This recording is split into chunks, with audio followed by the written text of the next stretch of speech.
At the end of the war, Ian was malnourished and contracted pleurisy before he was sent to recuperate with his sister Dorothy in Scotland.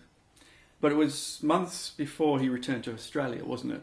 The Americans let him go, opened their camp at the end, and they couldn't take them back, of course, so they just let them go on their own. And he walked and was left, he got a flu and was left on the side of the road to more or less to die, I think. And some Dutchmen going to the war, picked him up, and he was taken to Holland, and then from Holland back to England, and after a while he was sent up to his sister in Scotland and stayed with her until he got transport home on a boat which went to the eastern states first, and it was quite a long journey. And you wouldn't have known about any of this until he reached Dorothy in Scotland, probably, did you? When did you know? They wrote to me, and he was staying with Dorothy, and she said that when he arrived there, he was so thin, he was down to 6 stone, and she could hardly recognise him. Wow. Because in Germany at that time,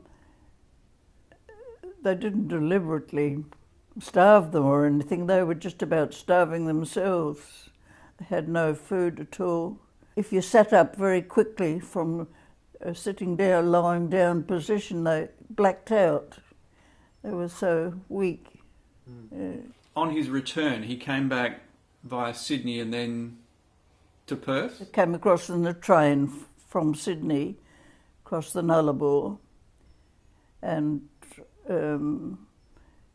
friends of ours was Alec Ball was also a prisoner of war, and Betty, his wife Betty, and I went up and met them. Okay, now tell us about that. There was heavy rain and you had trouble getting to Perth. It was terrible. The rain was terrible. It was one of those, and the road was shut, but they let us through and they took us across the bridge, which was closed to traffic at Pinjarra, and they took Betty and I across the bridge so that we can get up there. The road was closed, so why did they let you through? Because they knew we were going up to meet the prisoners of war, and we got to Perth, and I had the mumps and all the kids had the mumps at the time we came back. A lot of people meeting other prisoners of war coming back, or men coming back, and it was quite crowded on the station, but we managed to find them easily enough. It was quite exciting, really. Yeah.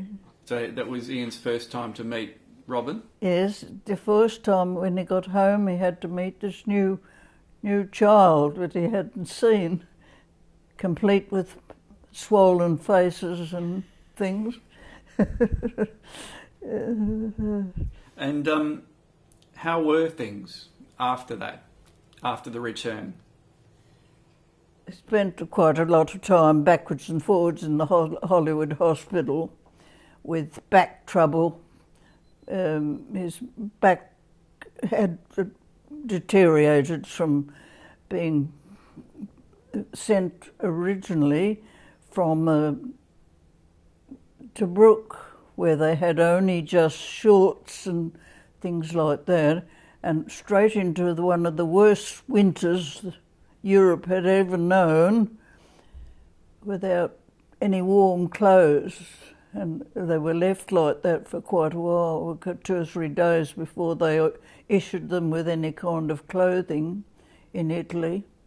Yeah, I spent quite a bit of time going backwards and forwards into the Hollywood Hospital for his back, and he had to have that operated on, which was quite a job in those days. Stuck in the hospital in a plaster for quite a while, and he had quite a lot of trouble when he got afterward war. He wasn't allowed to do anything jerky or use a shovel or anything like that for a long time. So did this delay him going back to work?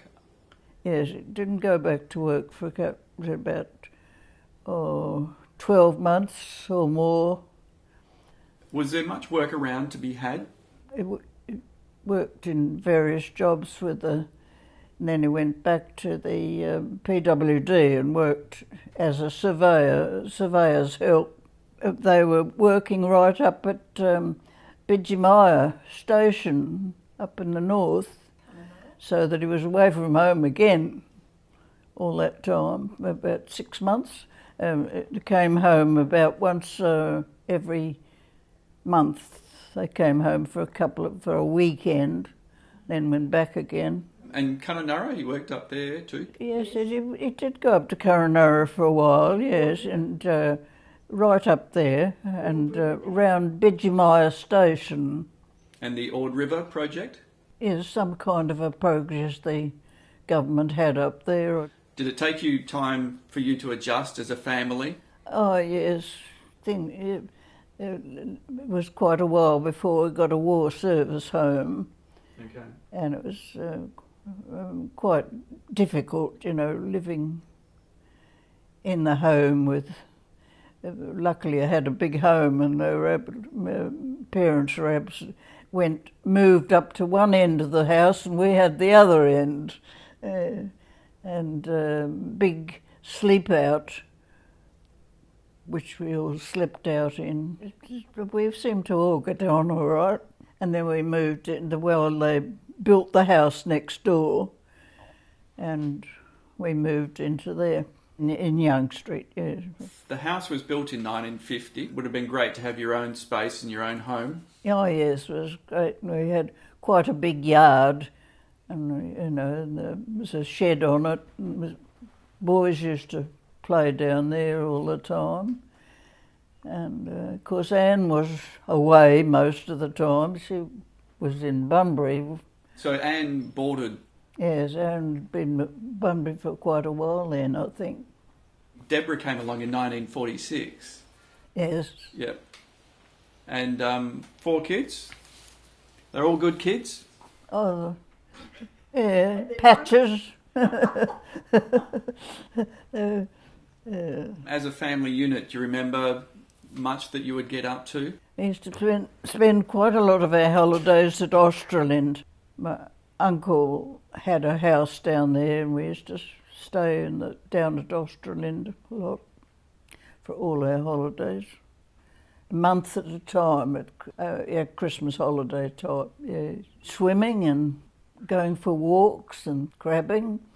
Yes, go out with buckets and tubs and catch quite a lot of crabs, come home, cook them on the beach mostly. And you could eat crabs then? Yeah, I used to eat crabs then. I can't eat them now, of course. Ranald, of course, had a mishap.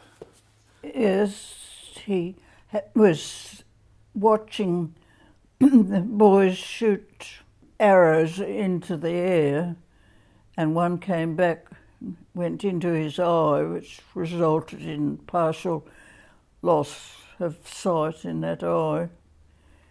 He was in Princess Margaret Hospital for quite a while. It was a bit horrible. It meant that he couldn't study much for anything. It was very upsetting because he wanted to do quite a few things and he couldn't get into any of them because of his eyesight.